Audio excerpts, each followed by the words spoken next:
नमस्कार मैत्रिणींनो, मी नैना साळोखे, वसुंधरा group member. आज आपण सर्वजणच लॉकडाऊनमध्ये आपापल्या घरी अडकलो आहोत आणि घरकामासोबत काहीतरी नवीन करावं, काहीतरी शिकावं हे सर्वांनाच वाटत असतं। तसंही मला वाटते, कारण माझ्या आवडीचं जे आहे काम ते आहे बागकाम। कोकीडमा बांधण्यासाठी आपल्याला माती लागते, कंपोस्ट लागतं आणि कोकोपीट लागतं। पण आता आपल्याकडे कोकोपीट अवेलेबल नाही आहे किंवा आपल्याकडे कंपोस्ट अवेलेबल नाही, तर आपण काय करायचं? त्याऐवजी तुम्ही हे कॉयरचे थ्रेड्स आहेत हे घेऊ शकता, पण हेही आपल्याकडे अवेलेबल नसणारच। त्याऐवजी तुम्ही हे नारळाच्या शेंड्या घेऊ शकतात। घरोघरी नारळाच्या शेंड्या मिळतात आपल्याला, आणि ह्या शेंड्यांना एक तास अर्धा तास पाण्यामध्ये सोक करून ठेवायचं आहे। आता हा झाला मॉसचा विषय, पण आपल्याकडे कोकोपीट नाही आहे, तर मग आपण काय करायचं? हे नारळाच्या शेंड्या थोडेसे बारीक बारीक जे सॉफ्ट असतात ते पिंजून घ्यायचे आणि बारीक ते कात्रीनं कापून घ्यायचे। आता आपल्याकडे नारळाच्या शेंड्या मिळाल्या, कोकोपीट मिळालं, पण आपल्याकडे कंपोस्ट नाही आहे, तर त्यावेळेस आपण काय करायचं आहे? कंपोस्ट नसलं तर किचनमध्ये आपल्याला किचन वेस्ट त्यामध्ये घेता येतात। इथे पोकळ्याचे देठं घेतलेली आहेत, कॉलीफ्लावर आणि ह्याची पानं घेतली आहेत, केळीची सालं बारीक करून घेतली आहेत, आजचा जो कांदा चिरलेला आहे त्याची फलपटे घेतलेले आहेत, आणि हा थोडा गार्डन वेस्ट ओला वेस्ट आहे, आणि हा गार्डन ड्राय वेस्ट आहे, हे तुम्ही घेऊ शकता। आपण कोकीडमा तयार करण्यासाठी घेत आहोत।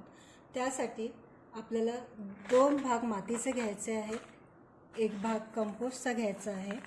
कंपोस्ट नसल्यास हा कांद्याची टरफलं, तुमचा ग्रीन वेस्ट, हा ड्राय वेस्ट, आणि हे भिजवलेले नारळाच्या शेंड्या, बनानाची पील्स आणि भाज्यांची कातरणं, हे तुम्ही ह्यामध्ये घालून मिक्स करायचं आहे पाण्याने, आणि एकसारखा गोळा करून घ्यायचा।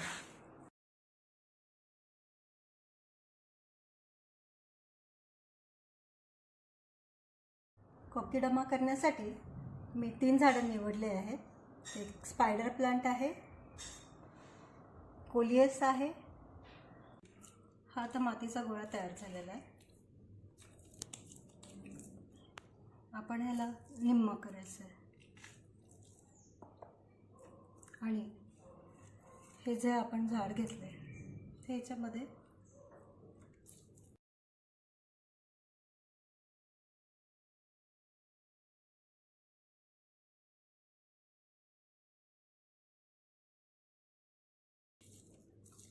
हा माझा बॉल तयार झालेला आहे। हे तयार झालेले बॉल बांधण्यासाठी आपण इथे जुन्या कॉटनच्या कापडाचा उपयोग केलेला आहे, जो आपल्याकडे घरात सहज उपलब्ध असतो। त्याऐवजी आपण हे पोत्याचं कापड पण घेऊ शकता, तसंच अशी कॉटनच्या पिशव्याही येतात, त्याचाही वापर तुम्ही करू शकता। आता आपण थोडंसं कॉयरचे थ्रेड्स घेऊन स्टेमच्या आजूबाजूला लावले, जेणेकरून स्टेमला इजा होणार नाही। आता हे कापड आपल्याला चहूबाजूने ह्याला गुंडाळायचं आहे, थोडंसं मधून डिस्टन्स थोडासा ठेवायचं आणि गुंडाळायचं आहे।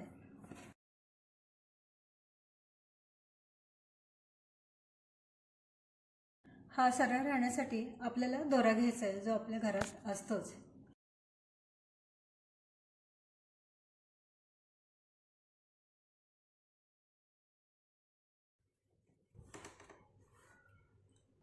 असा हा कॉयर थोडासा मी पसरून ठेवलेला आहे, तर आपल्याला हे कापडासकट हा कोकीडमा त्यात ठेवायचा आहे। आपल्याला पाहिजे तो त्याला शेप द्यायचा आहे।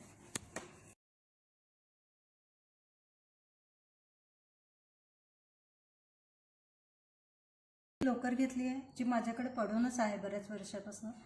तुम्ही कुठलाही दोरा घेऊ शकता, सुतळी घेऊ शकता, सॅटिनचे रिबन्स घेऊ शकता।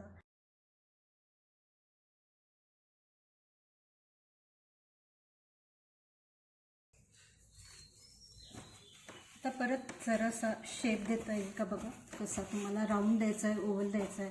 ती सर्वसाधारण स्टडी झाडं आणि सेमी शेडेड झाडांची निवड करायची आहे. मी तुम्हाला माझ्यानंतर लिस्टमध्ये दाखवेन की मी कुठली कुठली झाडं घेतलेली आहेत आणि एखाद्या नवीन झाडाचा प्रयोग तुम्हीही करू शकता. फुटलेल्या दोरा घेऊन ह्याला अशी घट्ट गाठ मारायची आहे.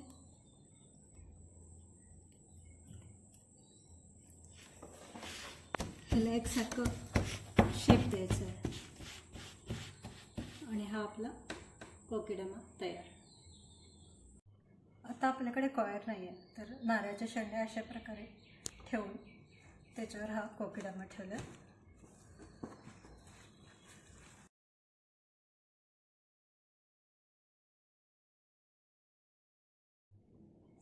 असा हा दुसरा आपला नारळाच्या शेंड्याचा कोकिडामा तयार झाला आणि ही गाठ मारून ठेवायची. आता आपल्याकडे नारळाच्या शेंड्याही नाही आहेत, तर मग आपण कसं करायचं तेही मी तुम्हाला दाखवते. एक जुने ओढणीचं कापड मी घेतलेलं आहे, कॉटनचं जाड कापड. हे का घालायचं की आज जो कोकिडामाची माती आहे ती निसटून जाऊ नये.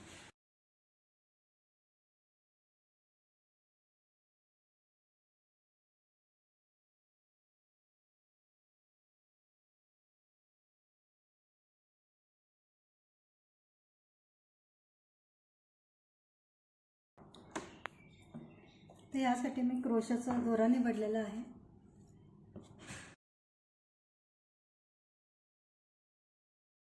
हा आपला कोकिडामा बिन शेंड्याचा, बिन कॉयरचा, बिन मॉसचा तयार झाला आहे. फक्त आपल्याला ह्याला पाणी देताना स्प्रेने द्यायला पाहिजे. इतर कोकिडामाला स्प्रे करताना, पाणी देताना त्याला एका बादलीमध्ये डिप करायचं आणि डिप केल्यावरती बबल्स येतात. ते बबल्स येऊन थांबले की मध्ये कोकिडामा काढून ठेवायचा.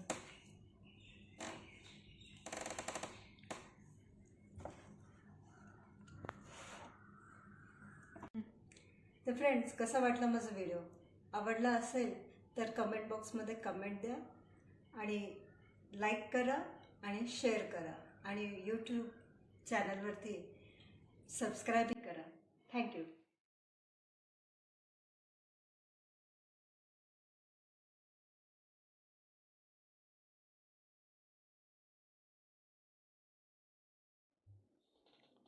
कोकिडामा करताना आपण जे प्लांट्स निवडणार आहोत त्याचे कंडिशन्स माहीत असणे गरजेचे आहे.